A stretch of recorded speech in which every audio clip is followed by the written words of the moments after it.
Nare mba due diligence nataony reto lehibe ny ACM sy ny ministera sy ny fanjakana ray manontolo alohany nanomezana an'izany nanontany tena ve izy hoe fa maninona no te Madagasikara de tsika ve zany mialatsina ny fitenenana ny tena ataon'ny olona hoe tena vendrana mihitsy a ka ndao ny Madagasikara ny fitahatsika anao an'le izy mandeha ho azy ny aya hoe tena misy zavatra tsy mazava misy kolokolo a ao anatin'io resaka io no tsy mino mihitsy hoe de tsy ny surefere ny DG ACM tsy nandeha nangataka ny fankatoavany lehibe mety tany amin'ny lehibe mihitsy ny nangataka reo olonareo de fitaovana ny ACM fa ity zavatra anankiray ity a tsy azotsika hoe oka rere olona oka fa zay ny fitahandreo olonareo hoe fa tsy maintsy mandray ny valika sasarana zareo reo amin'ny zavatra zay nataony fa manahirana raha ohatra ho sanctionné Madagasikara rony manany mety misy fiatraikany aminy raha tezitra ny Amerikanina amin'io vao mainka ampitombony ny abatsika tsy maintsony ny agoa mba nieritreritra an'izany ve reo olonareo tamin'ny amienla izy anazava ianao hitory ny ranona sy ranony ianao fa avany aminao rangory fototry ny afo satria ianao a tsy nanao fanadiadiana lalina ampalahelo antsika fotsiny de ny firenentsika raha sanatry avoko a sanatry avoko hoe manampy ny trotraka ndray ny fijerevany olona ny fanjakana sy tandalana eto amintsika ka mahatonga ny reo partenaire atsika ho masika amintsika am'izao fotoan'izao tsy mijery atsika zary raha manome atsika zay fanampiana mahaolona sisa tsy atokisan'ny olona tsony firenentsika de miampy andreny de vao mainka tsy atokisan'ny olona firenentsika zany toko diva mpivarotra taratasy no ataon'reto raharaha hoe scandale na ataontsika hoe fanitsakitsahana lalàna na ataontsika hoe serasera na ataontsika hoe kolikoly avo lenta mivoaka sy iarahany rehetra mahita ity ihany koa am'izao fotoana de manitona ny saina mahakasika an'ireo ataontsika hoe fiaramanidina Boeing 777-200 misy sadimy izany hoe Boeing 777 zany aloha zany de efa marika amerikana zany ary eo aloha de efa manitona ny saina sahady a hoe ahoana ary izany Boeing 777 amerikana zany a no nigadona ao Iran nigadona ao Iran izy io satria nanaovana novaina gasy ny ataontsika hoe ilay immatriculation tany voalohany aloha tsara mampafantatra atsika ary tsara ihany mamerina sy mampatsiahy ny zavatra misy amin'ity zavatra ity de le hoe nomena ataontsika hoe CIP certificat d'immatriculation provisoire zany a ireo Boeing ireo certificat CIP avy eto amintsika zany a nomena novaina gasy zany lay ataontsika hoe immatriculation any a satria tam'izany de voalaza fa hatao maintenance any Kenya zay zany no antony nilazana fa hoe nanomezana an'ireo CIP reo a an'reto Boeing misy sadimy reto eo zany de efa mampanitona ny saina ihany koa faharoa teboka voalohany lay hoe Boeing amerikana migadona any Iran zay efa fantatsika fa iaran'ny sazy faharoa de le hoe nomena larana vonjomaika mena fahazondalana vonjomaika zany a ahafahana mitona an'ireo fiaramanidin'ireo any Kenya manitona ny saina ihany koa zany tranga izany satria ilay orinasa izay nahazo an'izany ataontsika hoe alalany zany a na de vonjomaika aza de orinasa efa strikoff ozy izy le zareo a efa maty tanteraka efa foana tanteraka ny 1 septembre 2024 tany izy zany no nisy ataontsika hoe misy an'izany misy azoro farana zany ary teo no ny farana lay fisin'lay orinasa mahampametra-panontaniana ihany koa zay trangy zay de voalaza tam'izany fa nanao falsification a ilay orinasa io zany hoe tokony volana avril zany a no faran'lay fahazondalana vonjomaika 3 volana nomena raha ohatra ka volana janoary nazony an'izany a de no voalaza fa nanao falsification lay orinasa ka nanitatra izany hatrany amin'ny 12 jolay de eo zany de mampametra-panontaniana ihany koa satria hoe raha anao falsification ihany ve izy de maninona ireo fiaramanidina ireo a no taty amin'ny fa 5 ambifolo volana jolay a no nigadona tao Iran le fahazondalana ny falsifieny nefany a mifarana 12 jolay zany hoe mbola misy 3 andro zany a efa tsy tokony asa tsony lay izy satria 12 zany ny faran'lay taratasy voalaza fa natao falsification lay avion nefany a 15 a zay vao nygadona tao Iran zany hoe fa tapitra 3 andro zany a 3 andro taorianany fahataperany ty a 12 jolay ty a na de ny falsifieny ary le izy a no migadona tany Iran reo de eo mampametra-pantanina sy mahatonga saina ihany koa satria aza dino fa raha mandray ohatra tsotra fotsiny raha ohatra ka mitondra moto zany na mitondra fiara eto amitsika amin'ny fifamoivoizana ato anatiny de ahoana moa ny anaovan'ny polisy anao raha na de ray andro fotsiny ary nitara le assurance hoe tsy ara-dalàna ny taratasinao ty efa tapitra omaly ny assurancenao ty ka androany ianao mandeha eny ka hitan'ny fisavana ataony polisy na zandary tsy andefitra aminao am'zany izy ray andro fotsiny zany ary circulation ato amitsika zany le hoe na ianao mandeha moto na mandeha fiara raha voatara ray andro taratasinao tsy ara-dalàna iarany sazy avetrany ianao ity anefany 3 andro be zao de eo zany mampametra-pantanina hoe raha na de orinasa ataotsika hoe bady ve izy ka raha fantany fa hoe 12 jolay no zay vao igadonao Iran reo fiara reo fiaramanidina ireo de maninona izy no hoe anao falsification ka aty amin'ny 12 volana jolay farany hitatsika am'izay le saritsary manitona ny saina zany ao anatin'ilay izy hoe 3 andro tsy ara-dalàna zany le taratasy 3 andro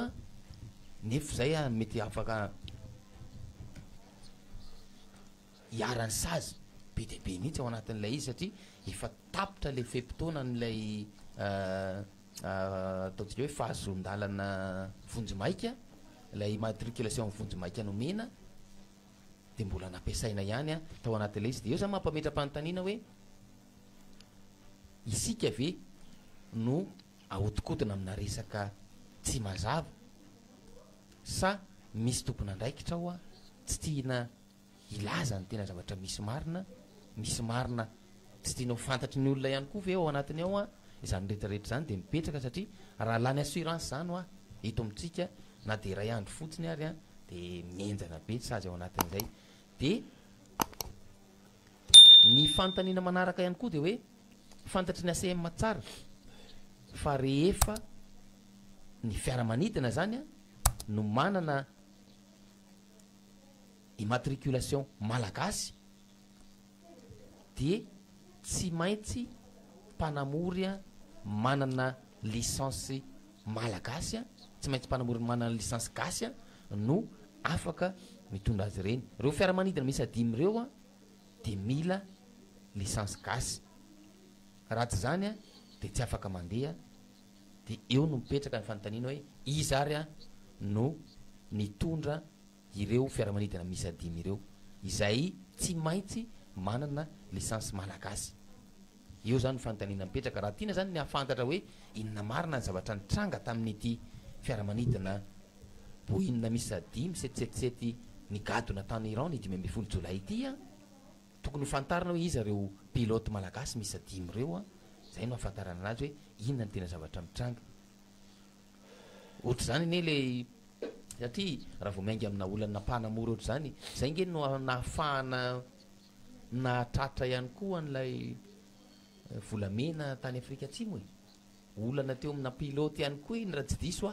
zany hoe raha fantarina zany hoe izy le pilote tokony ho fantatra ary hojerena hoe ahoana ny afahana ataotsika hoe manaramaso an'izay ny zavatra zany de tena misarika ny saina goavana indrindra ao anatin'ilay izy ihany koa de le hoe raha ohatra ka otia Madagasikara ireo boinina misy adimy be zao ireo tsy efa fiteniko foana moa ty hoe tsy efa nanao fety ve ny ampitondra fanjakana tsy efa nisy ve ny fampafantarana tamina fomba ofisialy na ny oeraoera tetseroa makasika an'ity boinina misy adimy ity satria ireny aza fiaramanidina iray no natolotra ho antafika malagasy ny 4 jona lasa teo tena communication be fetifety be iny moa zany na tena am'izao izy lasa nitondra ny mpanakanto tany Marotsitra tany koa fa resaka be mihitsy ny fiaramanidina ray fa maika fa hoe ty boina misy adimy ity a de eo zany mampametra-panontaniana hoe ahoana ary io azadino a fa tsy mitovy amin'ny zavatra misy a eto Madagasikara zay fanahinina kobonina fanahinina fenina ny marina mahakasika an'izy io a azo lazaina voalaza matetika fa hoe nisy fitoriana mandeha ny fanadiadiana mipetraka sy ny sisa de ireo fanadiadiana ireo zay mbola tsy misy tohiny a de matomomokany a azadiny fa araky ny teneniko tany amin'ny voalohany de Amerikanina no tafiditra ao anatiny a ary sarotiny am'izany ataontsika hoe Iran izany ny Amerikanina de tsy maintsy hisy raha mifahitako azy aloha zany a tsy maintsy hisy a ny ataontsika hoe famitorana lalina ary ny Amerikanina tsy maintsy iroso am'izany ataontsika hoe famitorana lalina mahakasika ity tranga ity tsy amela maina an'io a ary zareo a ataontsika hoe tandrefana tsy amela maina an'io a ny firenena vahiny a zay ataontsika hoe mananome an'izany ataontsika hoe sazy ho an'ny Iran izany satria ny antony nanasazinan'ny Iran de be deabe ny zavatra misy a io le resaka ataontsika hoe tsy fanajana zon'olombelona ny ataontsika hoe fampiasana ny ao amin'ny resaka nokleary a sy ny sisa vokatr'izay ny antony ataontsika hoe nanomezana sazy azy ka tsy ahafahan'ny Iran a mandray ana mividy fiaramanidina avy amin'ireo firenena tandrefan'ireo nefa tamin'ny alalan'ny ataontsika hoe fahazon-dalana na vonjy-maika aza izay nampitondrana ny lahara-pamantarana malagasy a no ny tontonan'ireo fiaramanidina misy adimy ireo tany antoerany tany Iran zany a araky nefa voalazako teo hoe ny 10 jolay lasa teo inona zany a no nentin'ireo avion reo izay koa mbola fanontaniana mipetraka anankiray satria ny hevitra samy mandeha ny rehefa samy miresaka am'izao fotoana zao a fa ny ala avy ao Kambodsy lay ireo avion reo a no ny gado natao Iran de ao mampametra-panontaniana ny rehetra hoe inona ny tao anatiny mety ve ary mety hitombona ve ilay hoe nitondra fitaovam-piadina na ohatrohatr'izany a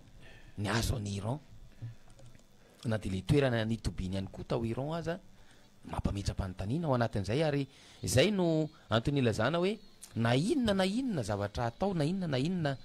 etsika na karazana ataontsika hoe famonoana hafa na ny ataontsika hoe fanipazana ny rehatra amin'ny hafa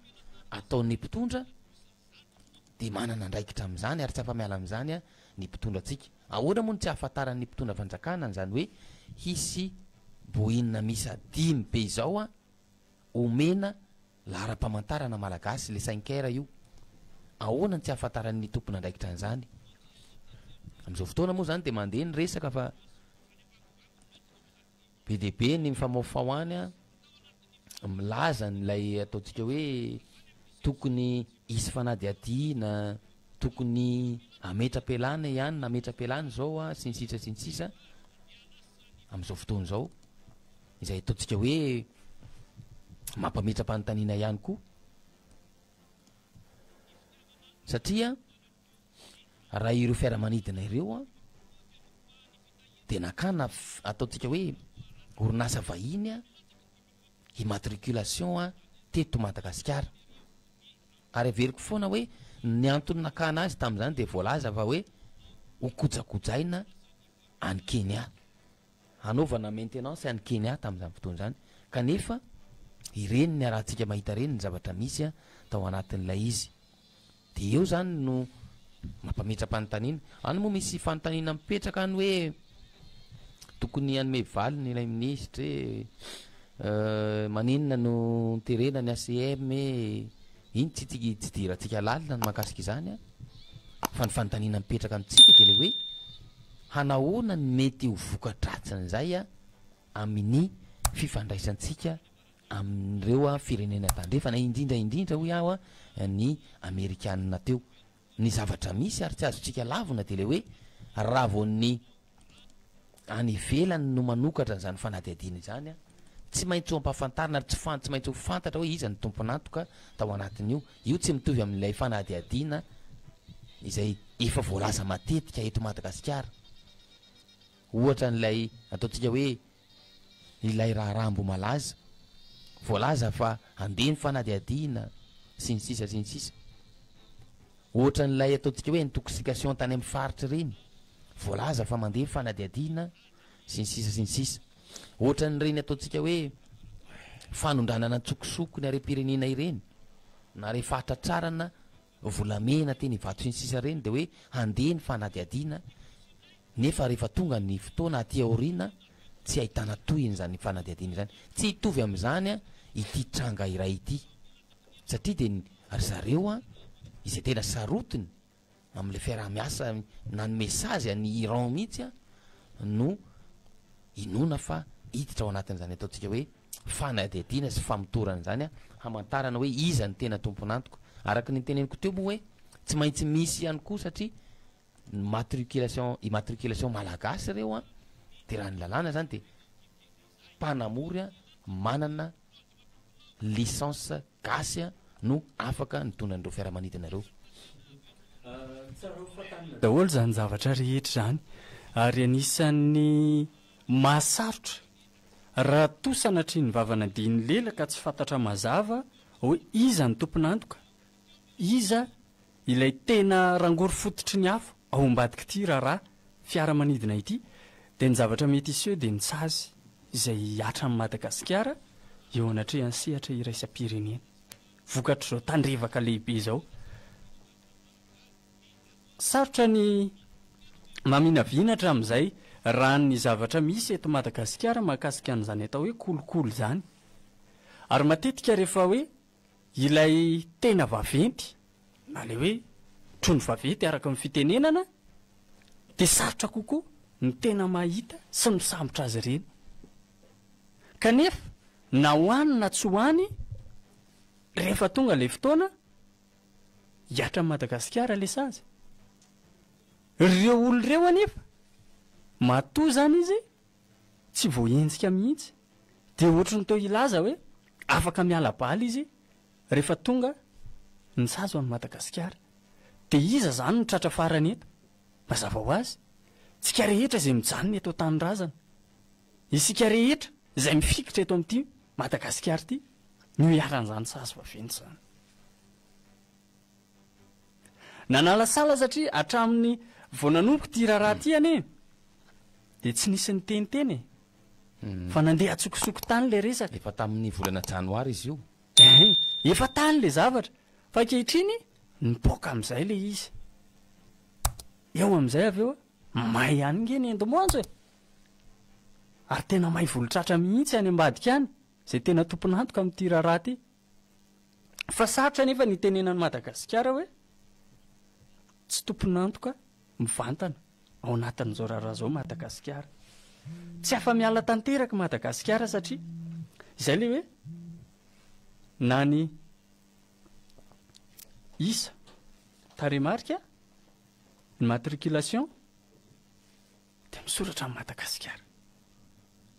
natoinina zany natoinina fa iza amin'ny teny natoinina mety hoe fialana bala ao anatin'ny raharaha tahaka izao de tsy maintsy hotadiavina apotra mangarahara ihany koa hoe inona ny tena antony inona misy tombotsoa voakitikitika ve ao anatin'izay fa ny mampalahelo matetika de ny hoe mety hanohitohina anona ratsa mangaika maro ka izay ve ny antony tsy nitenenana na tonga ny hoe tsisy mipika ny resaka tsisy mipika ny dinika makasika ity raharaha ity ary rehefa mandeha ny fotoana rehefa tsy hita mazava ny fanadiadiana de mety hemitra hatramin'ny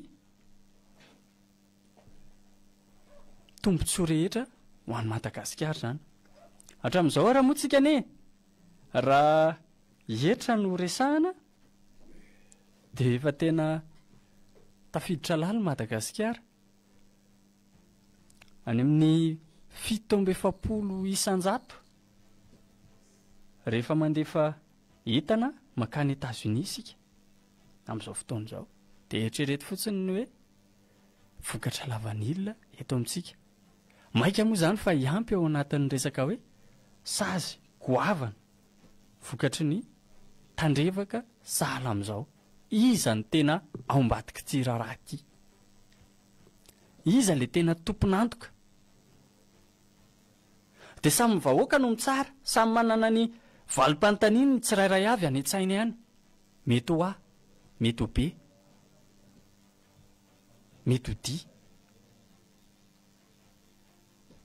Fa mandra-pivaly an'ilay atao hoe famitorana lehibe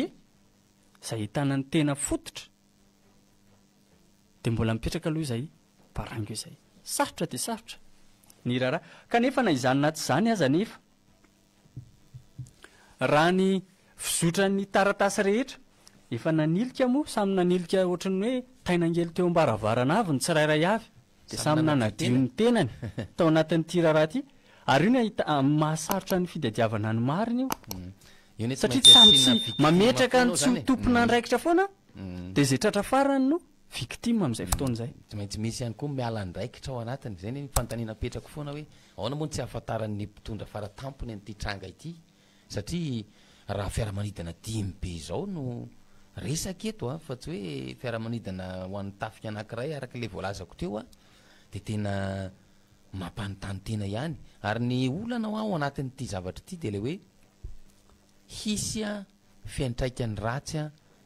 amin'ny Madagasikara. Io zany na eo imason'izao tontolo zao ary de efa manimba ny image tsika zany zavatra zany tsisy hafa tamin'n'ilay raharaha Romivosy ihany koa izay tratrana nanao kolikoly avolenta tamin'ilay raharaha Zemfield de mitovitovy amin'izany ary ty ary tena goavana mihitsy satria mampametra-panontaniana ary mbola apetraka ny olona ihany moa ny fanontaniana hatramin'izao hoe inona zany no nentiny io fiaramanidina io raha ny ainga avy ao Kambodja izy ny azo ny Iran ary zay no mety souci apetraka ireo ataontsika hoe firenena tandrefana ka tsy maintsy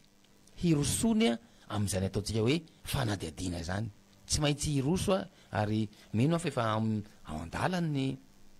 famanaovana an'izany angambany zareo iny foavana eno hoe misy anyty tranga ity niseho